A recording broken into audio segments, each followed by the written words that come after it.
દેડકા દેવની કથા. એક ગામ હતું. તેમાં એક 60 વર્ષના ડોસી રહેતા. તેને કોઈ સંતાન નહોતું, ઉપરાંત કોઈ સગું નહીં અને કોઈ વહાલું નહીં. ઘર બેઠા રેટીઓ કાતીને પોતાનું ગુજરાન ચલાવતા હતા. કામ કરતાં કરતાં પણ તે પ્રભુનું સ્મરણ કર્યા કરતા.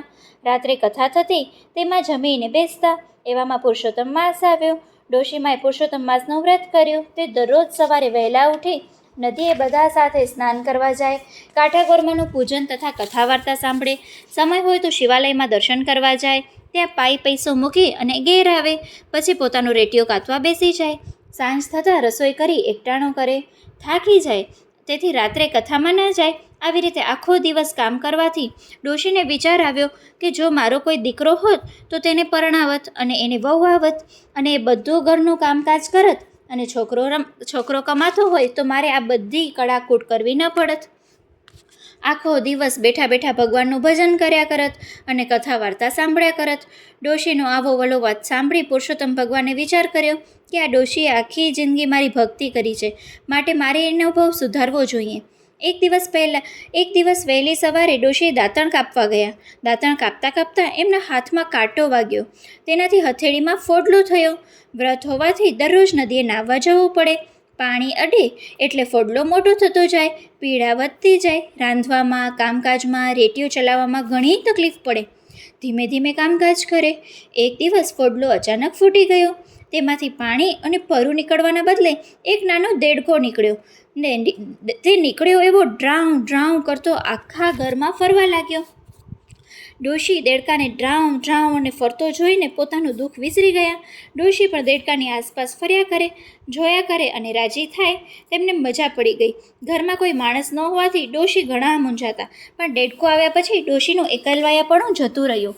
દેડકો આવ્યા પછી ડોશી તેની સાથે સુખ દુઃખની વાતો કરે. ડોશી જ્યાં જાય ત્યાં દેડકો ડાઉં ડ્રાઉં કરતો સાથે જાય. ડોશી નદીએ નાહવા જાય, દેડકો પણ સાથે જાય. દેવ દર્શને જાય, મંદિરમાં સાથે જાય. ડોશી દેડકાને સગા દીકરાની જેમ સાચવવા લાગ્યા. દેડકાને પણ પથારી કરી દે, પરાણે સુવાડે, હાલરડા ગાય, ક્યારેક વઢે પણ ખરા. જે કોઈ તેને મળવા આવે તેને તે દેડકાની વાત કરે. કોઈ પણ વાત નીકળે એમાં દેડકો કેન્દ્ર સ્થાને હોય. આખા ગામમાં ડોશી અને એના દેડકાની વાતો થવા લાગી. નાના છોકરાઓ તો દેડકાવાળી ડોશી કહેવા લાગ્યા. દેડકા એને દીકરાની જેમ ઉછરવા લાગી.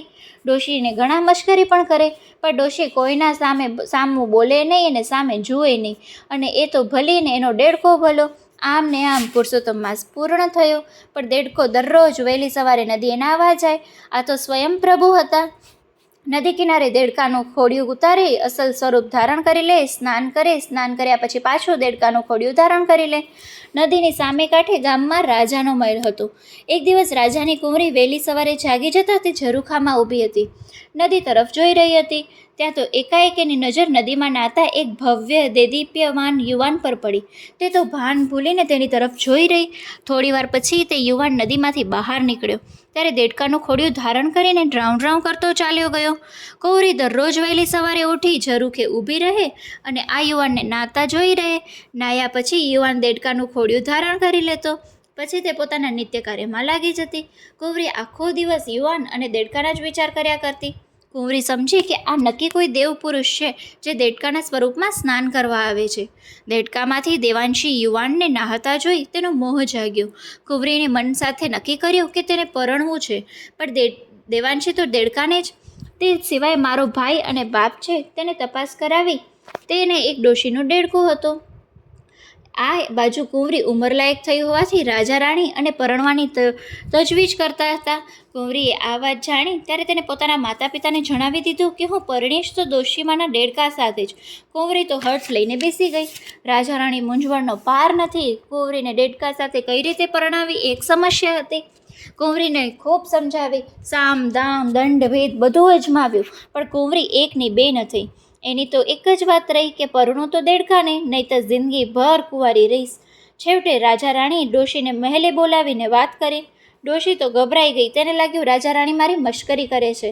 તેને હાથ જોડીને કહ્યું, રાજન, મારો દીકરો હોત તો અવશ્ય હા પાડત, કેમ કે દીકરો કમાત એટલે ઘરનું ગુજરાન ચાલત. પણ મારો દેડકો કુંવરીને પરણે.